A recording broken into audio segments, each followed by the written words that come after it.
तो चलिए बच्चों, अब दूसरे क्वेश्चन पे हम लोग चलते हैं। एक क्वेश्चन तो आप लोगों ने देखा कंपोनेंट को कैसे अलग किया जाता है कंपाउंड स्टेटमेंट से। अब हम लोग बात करते हैं कि जो दिए हुए सेंटेंस में हो सकता है कि कुछ और भी कनेक्टर्स जुड़े होंगे, तो आपको कुछ अलग अलग नामों से भी इनमें जो है कनेक्टरों को जाना जाता है। तो अभी एक और नया कनेक्टर के बारे में आप जानेंगे, उनका नाम है क्वांटिफायर। क्या नाम है? क्वांटिफायर। क्वांटिफायर जो होता है सेंटेंस में किसे कहा जाता है? तो अगर सेंटेंस में जैसे देयर एग्जिस्ट वर्ड जो यहाँ दिख रहा है आपको, इसे हम क्वांटिफायर कहते हैं। तो इस सेंटेंस में क्वांटिफायर को अगर आपको पहचानना हो तो इसमें देयर एग्जिस्ट जो है वो क्वांटिफायर है। और भी क्वांटिफायर्स होते हैं, फॉर ऑल, फिर आपके पास देयर एग्जिस्ट एक हो गया, फॉर ऑल हो गया। ये सब दो तीन हैं जिसको आप याद रख लेंगे तो आराम से पहचान सकते हैं। तो देयर एग्जिस्ट वर्ड जो है वही आपका जो है आपका क्वांटिफायर कहलाता है। इस सेंटेंस में क्वांटिफायर कहना था, लिखना था। साथ में नेगेशन ऑफ द स्टेटमेंट पूछा है। नेगेशन का मतलब होता है कि दिए हुए स्टेटमेंट्स को नकारात्मक वे में ले जाना है, यानी नेगेटिव उसका बनाना है। तो there exist a number which is equal to its square, ऐसा लिखा हुआ, तो इसका नेगेशन क्या हो सकता है? इसका नेगेशन जो होगा वो हो जाएगा आपका there does not exist a number which is equal to its square.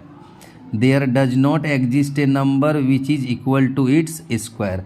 ये जो है आपका इसका नेगेशन, यानी आपको नोट लगा देना है, सेंटेंस को पढ़ लेना है। सेंटेंस में अगर आपको नहीं भी सेंटेंस को अगर आप जानते हैं अगर टेंस के हिसाब से, तो उसके हिसाब से आप उसमें जो है नोट लगा दीजिए। अगर नोट है तो नोट हटा दीजिए, तो उसका नेगेशन हो जाता है।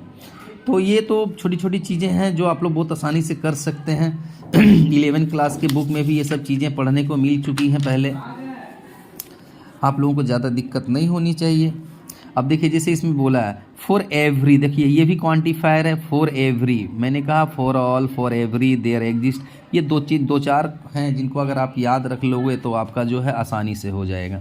देखिए, for every real number x is less than x plus 1, ऐसा ही सेंटेंस दिया हुआ है। इसमें क्वांटिफायर तो सबसे पहले आपको पहचानने के लिए कहा जाए तो फॉर एवरी रियल नंबर हो गया, और उसके बाद इसका नेगेशन कहलाना लिखना है तो आपको सिर्फ क्या करना, for every real number x is not less than x plus 1, बस क्या लिख देना था, नोट, हो गया इसका नेगेटिव।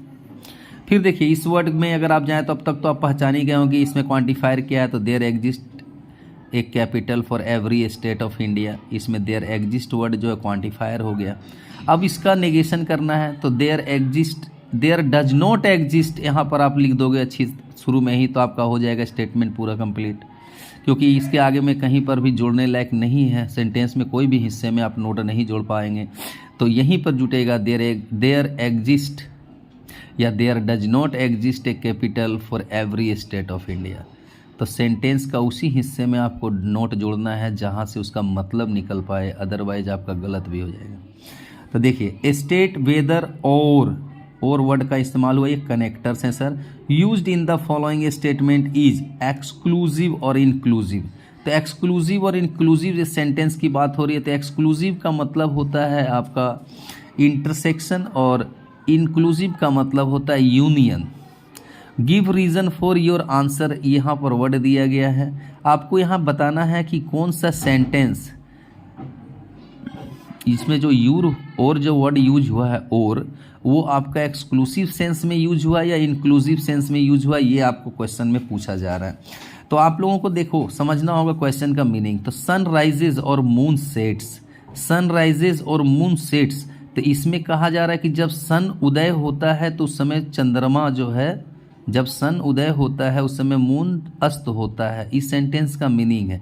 तो when sun rises the moon sets, इसमें आप देख रहे हो कि एक सेंटेंस जो है होगा और दूसरा सेंटेंस उसके बाद में होगा। तो इसमें कहने का तात्पर्य ये है कि सन का उगना और मून का अस्त होना एक यूनियन नहीं है, बल्कि ये एक्सक्लूसिव के सेंस में है। तो यहाँ पर और वर्ड जो है दोनों को अलग अलग कर रहा है, ये एक कॉम्बिनेशन में नहीं ला रहा है, इसको अलग अलग कर रहा है। कहने का मतलब सेंस क्या होता है, जैसे कि आई विल स्टडी और यू विल फेल। तो कहने का मतलब मैं पढ़ूंगा और या तुम फेल करोगे, तो तुम्हारा पढ़ना और अब मेरे पढ़ने से तुम्हारे फेल होने का तो कोई अर्थ नहीं निकलता है। वहाँ पर क्या है कि मैं पढ़ूंगा तो मैं ही पास करूंगा, तुम पढ़ोगे तो तुम पास करोगे। मेरा कहना कि मैं पढ़ूंगा तो तुम फेल करोगे, ये तो गलत बात होगी। इसलिए दोनों और वर्ड जो यहाँ पे मैंने इस्तेमाल किया वो एक्सक्लूसिव सेंस में है। उसी तरह से यहाँ पर सन राइजेज और मून सेट्स दिया हुआ है। इसका मतलब है कि सन उदय होता है और मून सेट्स करता है, मैंने अस्त होता है। इसका मतलब ये है कि मून का सन का उगना और मून का डूबना दोनों एक साथ जुड़ा हुआ नहीं है। वो दो है आपका, वो मून भी लगातार बना रहता है आसमान में, मगर सूर्य की रोशनी के कारण वो दिखता नहीं है। तो यहाँ पर एक्सक्लूसिव सेंस में है। और अब देखो जैसे कि to apply for a driving licence you should have a ration card और पासपोर्ट। तो यहाँ पर क्या है कि ये जो है ज़रूरत की बातें होती है, क्योंकि हम लाइसेंस बनाने जाते हैं तो हमें किसी न किसी की आइडेंटिटी प्रूफ देनी होती है। तो यहाँ पर आप देख सकते हो कि ड्राइविंग लाइसेंस को बनाने के लिए यहाँ कहा जा रहा है कि या तो राशन कार्ड या फिर पासपोर्ट देना होगा। तो ये इंक्लूसिव के सेंस में और है। और क्या है, इंक्लूसिव कहने का मतलब है कि राशन कार्ड या पासपोर्ट आपको सम्मिलित करना है। दैट मीन्स कि इंक्लूसिव मतलब कि सम्मिलित रूप का जो है और इस्तेमाल जो हुआ ये सम्मिलित रूप के लिए हुआ है। इसमें राशन कार्ड या पासपोर्ट दोनों अलग अलग सेंस में नहीं है, दोनों एक जगह पे काम कर सकते हैं आइडेंटिफिकेशन के लिए ड्राइविंग लाइसेंस में। तो यहाँ पर जो और वर्ड का इस्तेमाल हुआ है वो आपका जो है सेंस बता रहा है इंक्लूसिव का। जैसे कि अगर आप चाय पियोगे या कॉफ़ी, चाय पियोगे या कॉफ़ी, दोनों पेय पदार्थ है तो दोनों ही बना हो, कोई भी पी सकते हो, तो ये इंक्लूसिव सेंस में हुआ। तो to apply for a driving licence either a ration card और ए पासपोर्ट और बोथ कैन बी यूज, दोनों का भी इस्तेमाल हो सकता है। और अब जिस तरह मैंने कैसे कहा कि चाय पीने की इच्छा है या कॉफ़ी, तुम दोनों पी सकते हो। ऑल इंटीजर्स आर पॉजिटिव और negative, all integers are positive और नेगेटिव। यहाँ पर जो है हम लोग जो कहेंगे एक्सक्लूसिव में, क्योंकि एक बार में या तो पॉजिटिव ही हो सकता है या तो नेगेटिव हो सकता है, दोनों एक साथ हम नहीं ले सकते हैं किसी भी कार्य में। किसी भी इंटीजर को एक बार में हम दोनों को एक साथ यूज नहीं कर सकते हैं एक ही जगह पर। इसलिए हम लोग जो है यहाँ एक्सक्लूसिव के सेंस में और का मीनिंग समझेंगे। तो थोड़ा सा सेंस की भी ज़रूरत पड़ेगी इसमें आप लोगों को कि कैसे सेंटेंसेस को समझना है। और आप लोग तो सब के सब जो है BBMKO के विद्यार्थी हैं, सेमेस्टर 3 के विद्यार्थी हैं, आप लोगों का अंग्रेजी जो है अच्छी होगी भी। स्टेट द कन्वर्स, देखिए सबसे इंपॉर्टेंट चीज़ क्या है कि कन्वर्स एंड कॉन्ट्रा पॉजिटिव जैसे सेंटेंस बनाने के लिए आपको कहा जाता है। तो state the converse and Contra positive of each of the following statements. तो यहाँ पर क्या करना है कि आपके पास एक स्टेटमेंट दिया जाएगा, उसमें आपको कन्वर्स करना होगा और कॉन्ट्रा पॉजिटिव करना होगा। तो दोनों को कैसे किया जाता है उसको मैं आप लोगों को समझा देता हूँ। देखिए कन्वर्स का मतलब होता है कि दो पहले तो दिए हुए सेंटेंस को आपको दो हिस्सों में बांटना होता है और उसके बाद उन हिस्सों में नेगेशन का प्रयोग करना होता है। तो देखिए यहाँ पर दिया हुआ है a positive integer is prime only if it has no divisor other than 1 and itself. कहता है कि एक पॉजिटिव इंटीजर जो है प्राइम होगा अगर उसका डिवाइजर वो खुद और 1 के अलावा कोई और ना हो। तो अगर इसको हम कॉन्ट्रा पॉजिटिव में बनाएंगे तो नेगेशन करना होगा। मैंने क्या कहा था, देखो if a positive integer has no divisor, क्या लिखा मैंने, नो, तो नो मतलब हो गया कि नेगेशन बन गया, no divisor other than 1 and itself then it is prime. तो यहाँ नो वर्ड का इस्तेमाल करना होता है, इसलिए आपको सीधी सी बात है नो डिवाइजर ऊपर भी आप देख रहे हो। तो कन्वर्स का मतलब होता है उलट करके सेंटेंस को सिर्फ लिख देना। तो सेंटेंस को रिवर्स करके लिखने का मतलब क्या है कि देखिए a positive integer is prime only if it has no divisor other than 1 and itself. तो अदर मतलब इसको रिवर्स करना, रिवर्स का मतलब हो गया कि आप देखो पहले क्या करना, a positive integer has no divisor other than 1 and itself then it is prime, मतलब उलट देना सेंटेंस को। पहले मैंने कहा कि प्राइम है और डिवाइजर बाद में कहा, अब कहेंगे कि पहले डिवाइजर नहीं है तब वो प्राइम होगा, उलट करके लिख देना, इसको कन्वर्स कहते हैं। कॉन्ट्रा पॉजिटिव में आइए कि if a positive integer has no divisor other than 1 and itself then it is not prime. देखिए नोट लगाना था, मैंने पहले में बता दिया, सॉरी पहले कन्वर्स में नोट लगाने बता दिए थे लेकिन वो नहीं था, वो नोट लगाना था कॉन्ट्रा पॉजिटिव में कि if a positive integer has no divisor other than 1 and itself then it is not a prime. समझिए कॉन्ट्रा पॉजिटिव कहने का मतलब है कि यहाँ पर एक तरह से विरोधाभास का बात किया जा रहा है। कॉन्ट्रा पॉजिटिव करने का जो है एक टेक्निक जो है वो आप सीख जाते तो ज़्यादा अच्छा होता। मैं उस टेक्निक को आप लोगों को बताने की कोशिश करूंगा। फिलहाल तो सेंटेंस की बात हो रही है, कैसे मैं आप लोगों को वीडियो बना करके दिखा दूंगा कि कॉन्ट्रा पॉजिटिव कैसे बनाया जाता है। तो चलिए मैं आप लोगों को क्या करता हूँ कि यहाँ पर वीडियो को इसको पॉज कर देता हूँ। मैं आपको कुछ कॉन्ट्रा पॉजिटिव बनाने के तरीके सिखा देता हूँ, फिर आप लोग जो है उसको आराम से आगे का वीडियो देखिए। देखिए बच्चों, मैं आप लोगों को कॉन्ट्रा पॉजिटिव, कन्वर्स और इन्वर्स जैसे कंपाउंड स्टेटमेंट के बारे में बता देता हूँ कैसे किए जाते हैं, उसका मतलब क्या होता है। तो देखिए कॉन्ट्रा पॉजिटिव जो है, कॉन्ट्रा पॉजिटिव स्टेटमेंट कैसे बनता है। अगर आपके पास एक कंपाउंड स्टेटमेंट अगर दिया गया हो और उसे कॉन्ट्रा पॉजिटिव करने के लिए कहा जाए, तो उसमें पहले से आपको P and Q are two statements,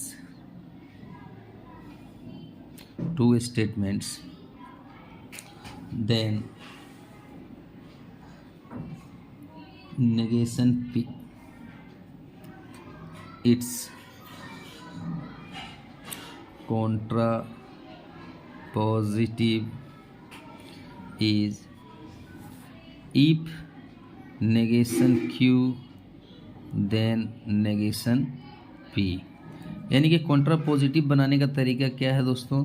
तो जैसे आपके पास कोई भी कंपाउंड स्टेटमेंट दिया गया हो तो उससे आपको P और Q स्टेटमेंट को अलग अलग कर लेना है और फिर उसके बाद नेगेशन Q और नेगेशन P कर देने से आपका जो है कॉन्ट्रा पॉजिटिव हो जाता है।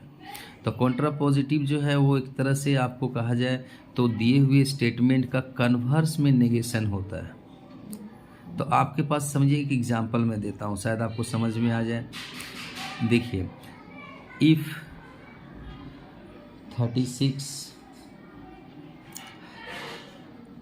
Is divisible by 9 then it is divisible by 6। ये स्टेटमेंट दिया हुआ है, इससे आपको P और Q स्टेटमेंट को बांटना है। तो आपको क्या करना होगा, एक स्टेटमेंट P बनाना होगा। तो इसमें P स्टेटमेंट क्या हो सकता है, 36 इज डिविजिबल बाय 9। और Q स्टेटमेंट क्या होगा, 36 इज डिविजिबल बाय 9। हमें बनाना है कॉन्ट्रा पॉजिटिव। तो कॉन्ट्रा पॉजिटिव बनाना है अगर इसका, तो हमें क्या करना होगा कि जो Q है उसका नेगेशन करना होगा। Q का हमें नेगेशन करना होगा। Q का नेगेशन का मतलब है कि नेगेशन Q हमें कैसे लिखना है। तो इसका मीनिंग हो जाएगा 36 इज नॉट डिविजिबल बाय ना, सॉरी बच्चों यहाँ 6 होगा, डिविजिबल बाय 6। और नेगेशन P का मतलब हो जाएगा 36 इज नॉट डिविजिबल बाय 9। तो आपको दोनों सेंटेंस का नेगेशन बना लेना था। और इसके बाद करना क्या है, एक साथ इसे लिखना है, if 36 is not divisible by 6 then it is not divisible by 9। यानी कि दोनों सेंटेंस जो नेगेशन का था एक साथ देन लगा, इफ और देन लगा के लिख देना है, ये कॉन्ट्रा पॉजिटिव हो गया। तो मुझे उम्मीद है कि आप लोगों को कॉन्ट्रा पॉजिटिव के लिए समझ में आ गया होगा कि कॉन्ट्रा पॉजिटिव किया कैसे जाता है। तो अगर स्टेटमेंट आपका कॉन्ट्रा पॉजिटिव में पहले से दिया रहेगा, P and Q statement if और देन के साथ दिया हुआ रहेगा, तो उसमें आपको जो है नेगेशन Q और नेगेशन P इफ और देन के साथ लिख देना है, तो वो कॉन्ट्रा पॉजिटिव बन जाता है। तो देखिए, जैसा कि मैंने अभी बना करके एग्जाम्पल से आप लोगों को दिया, आप लोग देख के समझ भी गए होंगे कॉन्ट्रा पॉजिटिव कैसे बनाया जाता है। अगर कन्वर्स की बात करें हम लोग, तो कन्वर्स कुछ खासा टिपिकल नहीं है। कन्वर्स की अगर बात करें हम लोग, तो कन्वर्स के लिए क्या करना होगा आपको कि जो आपका स्टेटमेंट दिया हुआ था 36 is divisible by 9 then it is divisible by 6। तो इसमें आप लोगों को देखिए यहाँ भी जो सेंटेंस मैंने लिखा था, if 36 is divisible by 9 then it is divisible by 6, ये सेंटेंस था हमारे पास। इसका हमें कन्वर्स करना है। तो इसका कन्वर्स करने के लिए क्या करना होगा कि जो पी और क्यू स्टेटमेंट हम लोगों ने छांटा था, देखिए पी और क्यू, उससे क्या करना है, क्यू को पहले लेना है और पी को बाद में लेना है, आपका कन्वर्स बन जाएगा। तो कन्वर्स के लिए आपको फिर से इफ़ और देन का ही प्रयोग करना है और आपको लिख देना है क्या, पहले आपको क्यू स्टेटमेंट लिखना है, इफ़ क्यू देन पी, ये स्टेटमेंट आपका बन जाता है कन्वर्स। यानी कि पहले लिखना है 36 is divisible by 6 then 36 is divisible by 9। आप इसको कैसे लिखोगे, सो देख लो, if 36 is divisible by 6 then it is divisible by 9। तो ये हुआ कॉन्ट्रापोजिटिव कन्वर्स। बच्चों कन्वर्स के बाद एक इन्वर्स भी होता है। तो इन्वर्स के लिए आप लोगों को कुछ नहीं करना है। इन्वर्स के लिए जो रूल है वो भी मैं आपको बता देता हूँ साथ ही साथ। इन्वर्स में सिर्फ क्या करना है कि जो स्टेटमेंट आपका दिया हुआ है, अगर given statement if P then Q दिया हुआ है, तो इसका इन्वर्स क्या होगा, इसका इन्वर्स करना है। तो आपको कुछ नहीं करना बच्चों। इन्वर्स के लिए रूल होता है if minus P and negation P then negation Q. बस यही स्टेटमेंट है बच्चों कन्वर्स के लिए। यानी कि आपको पी स्टेटमेंट में नेगेशन बना लेना है। जैसे अभी आप लोगों ने देखा पी स्टेटमेंट जो हमारा था 36 is divisible by 9, 36 is divisible by 6, तो इसमें नेगेशन लगा देना है। 36 इज़ नॉट डिविजिबल बाय 9 और 36 is not divisible by 6। P और क्यू अपने अपने पोजीशन पे ही होंगे। इसको सिर्फ लिख देना है कैसे, if 36 is not divisible by 9 then it is not divisible by 6। तो ये बच्चों तीनों का तीनों जो है आपका कन्वर्स, इन्वर्स और कॉन्ट्रापोजिटिव मैंने बताया। आप लोग इसको समझ लें तो आपके पास सेंटेंसेस जो भी होंगे वो आप लोग आराम से कर सकते हैं। और आपको ये मेरा जो बताया हुआ फार्मूला है इसको याद रखना है एग्ज़ाम के लिए। बहुत बहुत धन्यवाद कि आप लोग मेरे वीडियो को वॉच कर रहे हैं।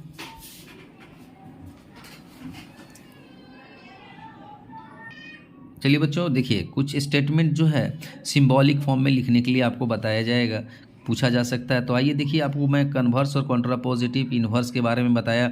अब आप लोग देखिए कुछ स्टेटमेंट जो दिया हुआ रहेगा उसको सिंबॉलिकली कैसे लिखते हैं। तो देखिए बच्चों, अगर आपके स्टेटमेंट को में आपका वर्ड का क्या इस्तेमाल हुआ है यहाँ पर, जो उनको पहचानना होगा कि किस तरह के क्वांटिफायर्स वगैरह का इस्तेमाल किया गया है। तो a atmospheric humidity inverses only if it rains, कहने का मतलब ये है कि अगर रेन हो तभी एटमॉस्फेयर में ह्यूमिडिटी जो है घट सकती है। इन्वर्सेस मतलब हो गया कि घटना। तो atmospheric humidity inverses only if it rains, तो यहाँ पर ह्यूमिडिटी इन्वर्सेस की बात हो रही है कि humidity inverses only if it rains. तो यहाँ पर आपको ये बताना है कि इसको सिंबॉलिकली हम कैसे लिख सकते हैं। तो दोनों सिस्टमेटिकली हम इस स्टेटमेंट का मतलब होता है कि क्यू होगा तभी ये एटमॉस्फेरिक ह्यूमिडिटी होगी। तो क्यू ओनली इफ़ पी, तो आप बोलोगे कि सर ये स्टेटमेंट ये कह क्या रहा है। तो क्यू ओनली इफ़ पी कहने का मतलब है कि ये जो आपका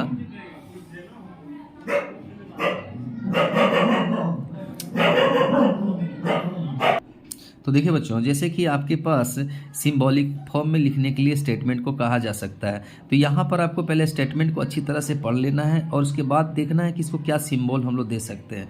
तो यहाँ पर लिखा हुआ है atmospheric humidity inverses only if it rains. तो इसका मतलब ये है कि स्टेटमेंट कह रहा है कि स्टेटमेंट का कहने का मतलब यह है कि ये जो क्यू सेंटेंस है, क्यू मतलब कि सेकेंड पार्ट, अब फर्स्ट पार्ट पी जो है वो हमारा सफिशिएंट है क्यू पी के लिए, क्यू जो है वो सफिशिएंट है पी के लिए। कहने का मतलब है कि Q is sufficient condition for P. तो यानी कि कंडीशन है रेन होगी तो ह्यूमिडिटी बढ़ेगी ही बढ़ेगी। तो सिंपल सी बात है कि जो रेन का होना ह्यूमिडिटी को बढ़ाने में सहायक है। इससे ये पता चलता है कि स्टेटमेंट जो है हमारा क्यू यानी कि सेकेंड पार्ट हमारा सफिशिएंट कंडीशन है पी के लिए।